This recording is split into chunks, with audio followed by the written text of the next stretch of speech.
सम्भवतः म यो स्कुलमा पढुन्जेल कविता लेख्दिन थिएँ, झरनाको कार्यक्रममा जान्थेँ तर कविता सुनेर फर्किन्थेँ।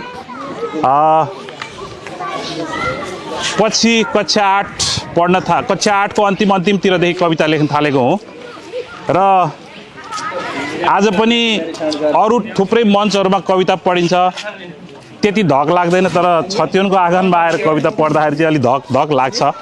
यहाँ मैले मान्ने आदरणीय सम्पूर्ण व्यक्तित्वहरू हुनुहुन्छ। यो कविताको शीर्षक राहत।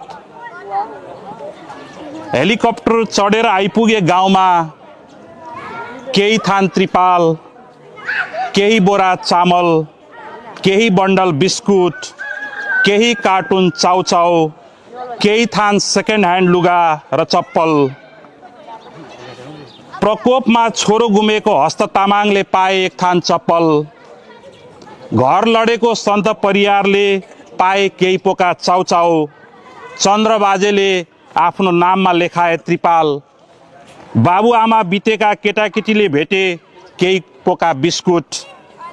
पाडो मर्ने मधु बस्नेत, खेत पुरिने हरि चम्लगाई, गोठ लड्ने शेरबहादुर विकलाई भाग पुग्यो हेलिकप्टर उड्दाको हावा।